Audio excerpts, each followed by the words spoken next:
মাঝরাতে ঘুম ভেঙে গেল সৌরভের। ঘুম যেন আর আসছেই না। কি করা যায়, আবার সেই ব্যালকনিতে এসে দাঁড়ালো সৌরভ।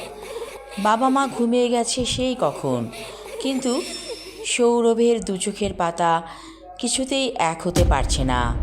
এমন কেন হচ্ছে? মনে হচ্ছে কে যেন তাকে জাগিয়ে রাখতে চাইছে। বারান্দায় এসে সৌরভের মন ভালো হয়ে গেল। দেখল পূর্ণিমার চাঁদ ভাসছে আকাশে। মিষ্টি একটা ফুলের গন্ধ যেন ওকে হাতছানি দিয়ে ডাকছে। ব্যালকনিতে একটা দরজা লাগানো আছে, সেই দরজাটা খুলে বের হলো সৌরভ। গাছপালায় ভরা উঠোনটা পার হয়ে রাস্তায় এসে পড়েছে সৌরভ। রাস্তা ধরে হেঁটে যাচ্ছে। এমন সময় একটা নুপুরের শব্দ। ও অবাক হয়ে ভাবল, এত রাতে নুপুর পায়ে কে হেঁটে যায়? পেছন ফিরে তাকালো না সৌরভ, কারণ ও জানে পেছনে তাকালে বিপদ হতে পারে। সামনের দিকে তাকিয়ে হেঁটে যাচ্ছে সৌরভ। হঠাৎ করে ওর কানের কাছে কে একজন বলে উঠল, পূর্ণিমার রাত আমি খুব পছন্দ করি।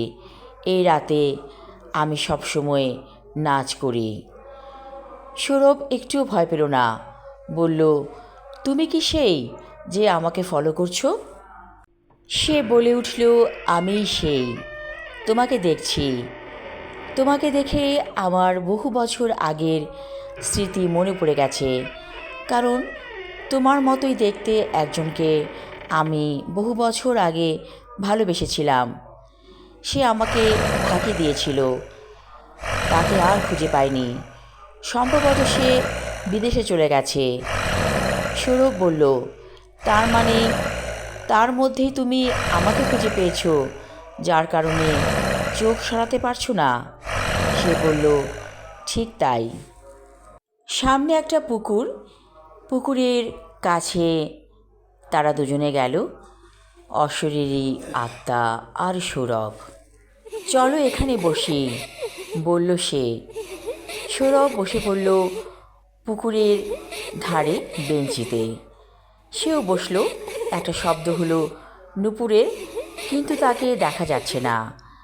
সৌরভ বলল, তোমাকে আমি দেখতে চাই। সে বলল, আমাকে দেখলে তুমি সহ্য করতে পারবে না, তোমার খুব কষ্ট হবে। কেন আমি তোমাকে দেখলে সহ্য করতে পারবো না? একটু রেগেই বলে সৌরভ। খিলখিল করে হাসছে সে। তার হাসির শব্দে চারপাশ একেবারে ভৌতিক আকার ধারণ করেছে। সৌরভ বলল, আর হেসো না তুমি, আমি এখন রীতিমতো ভয় পাচ্ছি। আমি আমার লেখা ছোট গল্প চোখ পর্ব 2 পড়লাম। পরবর্তী অংশ থাকবে আগামী পর্বে। ধন্যবাদ।